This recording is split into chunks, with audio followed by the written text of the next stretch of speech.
Sahabat Guru Cerdas Indonesia, terinspirasi dari kupu-kupu ketika melakukan perubahan. Kupu-kupu sebelumnya berasal dari ulat yang menjijikkan.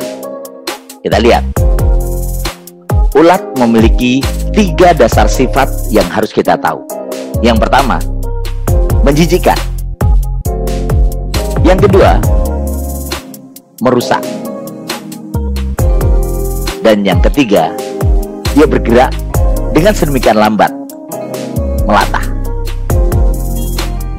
Kemudian ulat melakukan sebuah transformasi yang dinamakan metamorfosis.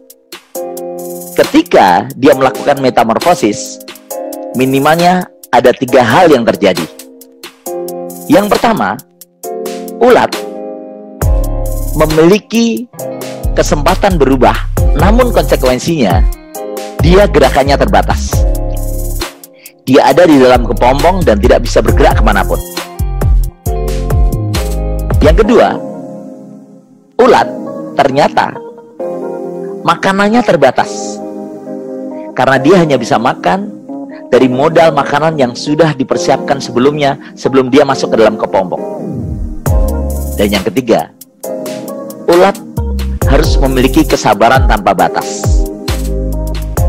Dia sedemikian pasrah luar biasa atas apapun yang terjadi, manakala dia berada dalam kepompong. Coba bayangkan, ketika posisi kepompong ini rendah, sangat mudah untuk diambil oleh anak kecil yang iseng, atau bahkan oleh hewan-hewan yang ada di sekitar ulat itu. Bisa jadi ayam, burung, bebek, dan lain sebagainya. Yang jelas, ternyata perubahan dari yang sebelumnya tidak nyaman menuju ke sesuatu yang lebih bermanfaat ternyata memerlukan sesuatu pengorbanan yang hebat. Ternyata perubahan dari yang sebelumnya tidak nyaman menuju ke sesuatu yang lebih bermanfaat ternyata memerlukan sesuatu pengorbanan yang hebat. Makanan terbatas, gerakan terbatas, kesabaran tanpa batas. Namun berikutnya, ketika proses metamorfosis berhasil, maka terjadilah perubahan yang luar biasa pada ulat yang telah menjadi kupu-kupu. Sekarang kita lihat bagaimana sifat yang dimiliki oleh kupu-kupu bertolak belakang jauh dari sifat dasar ulat.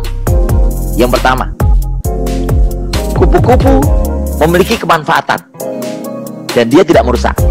Kalau ulat memakan daun-daun yang ada di pohon di mana dia menumpang, namun kupu-kupu justru membantu terjadinya penyerbukan. Karena kehadiran kupu-kupu ini mampu menjadikan proses penyerbukan menjadi lancar. Bertemunya antara benang sari ke kepala putih itu sedemikian mudah karena adanya proses yang dibantu oleh kupu-kupu.